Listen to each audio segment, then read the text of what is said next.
very first job was working with Inuit populations in a clinical sense.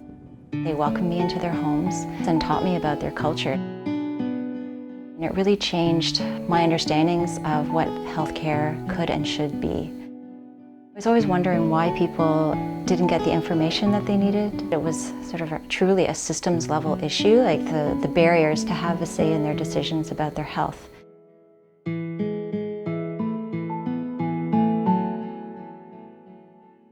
I was approached by an Indigenous community that supports First Nations, Inuit and Métis women, and they said, we have real concerns around the way that they're treated in the healthcare system, and we'd like to work with you. The goal of the work that I'm currently engaged in is it's developing shared decision-making tools and approaches.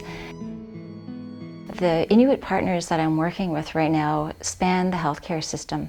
There are Inuit-led organizations who are part of the partnership, community members, and also healthcare providers. We're really striving to find ways for people to be able to work with their healthcare provider to make what they view as the best decision for them. When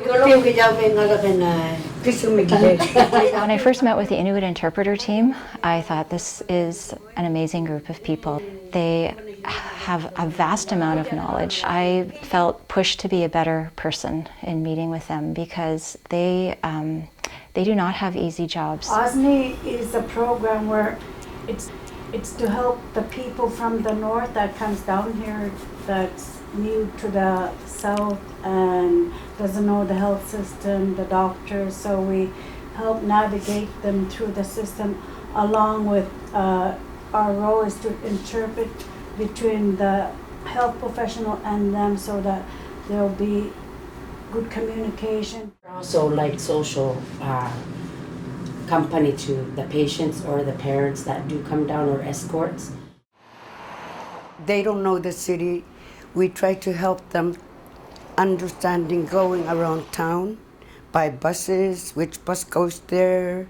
We try to help them where everything is. They are every day, all day, supporting people who are having a really rough time, you know, who have left their families and their communities to come to a very strange place. Often it's very frightening. They're taken to the hospital. Our role is to interpret along with giving them extra knowledge that they're asking for, giving them the moral support that they need, or the counseling, or refer them to other different health professionals if we have to, or answer their questions.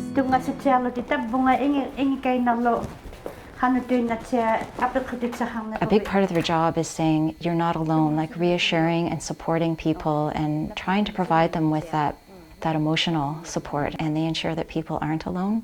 We are the gap between two worlds, as we say, the Inuit world, because they're coming from the north and having to function in the southern-based life.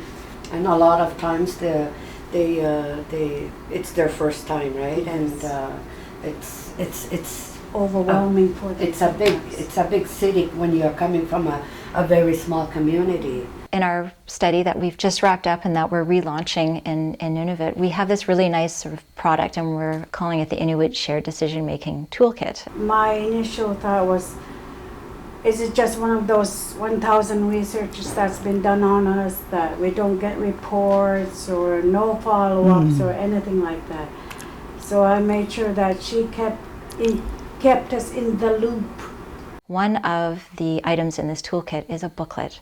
And this booklet is designed to be used by a healthcare provider. So that could be a community health representative, a nurse, even trained peer support worker. A lot of times the clients that do come down south don't know their rights, or they just say, yeah, okay, like without really truly understanding their rights or what their choices are. In talking with the Inuit interpreters, we talked about what shared decision-making means to them. And with all of their talk about reassuring people that they're not alone, it was interesting that shared decision-making actually translates to not deciding alone in Inuktitut. So that's the name of the booklet.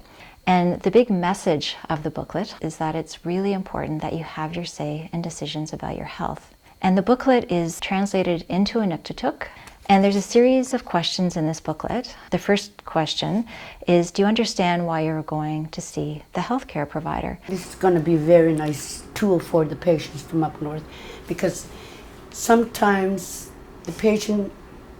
some of the patients come down to see the doctor, and then when the doctor asks the patient, what are you down here for? I don't know. Even there, when they being told that they have a cancer and they don't have deeper understanding of the sickness, disease that they have. And they don't all understand the interventions that's going to be done as well. So when they're down here, they finally know, okay, this has to be done, and I have to do this and this, and like, what's all this? So we also try to explain to them, this is the reason why they're doing this and this and that. It's simple. Simple. Mm-hmm. Not medical terms, complicated for anyone to understand. It would be really good if the communities up north would have these brochures in the health centers and spread them out. The approach that we've taken in the research is called integrated knowledge translation. The premise of that is that the research is done by and with the people the research is meant to benefit, because then we're more likely to develop tools, approaches, and have outcomes that are going to be applied in practice. And we're innovating. We work in non-traditional settings, so I go to where people are in the community. I use interpreters because people need to be able to speak their first language. We want good, solid evidence that policy and decision makers feel confident using. I went through this with a couple of elders. It was like, oh wow, the stories that came out of the questions was amazing. It's also helping us as well to have that in the back of our mind and making sure that our clients, the patients, do have their rights and they are listened to. I think engaging people in healthcare research is a really important way to design and then develop research products that can be used in our health systems. We're very glad that a researcher did approach us about it, because it also it shows that a lot of stuff has to be developed within the health system that are missing. As a healthcare provider, I was often deeply frustrated not being able to improve things for clients and feeling that this system was really constraining us in our ability to work together to achieve their goals. We had to work together and communications wise and for supporting each other, I think made us all interpreters stronger and together and united. I feel that working with people like this is really expanding knowledge and knowledge systems. We're actually going and meeting with stakeholders to take the work that we've done here in Ottawa and try it out in Inuit and see if it's something that people there would like to use.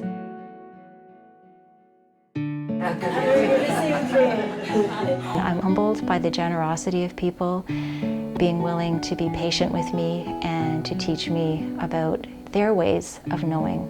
I learn a lot. You'll never be bored in this job.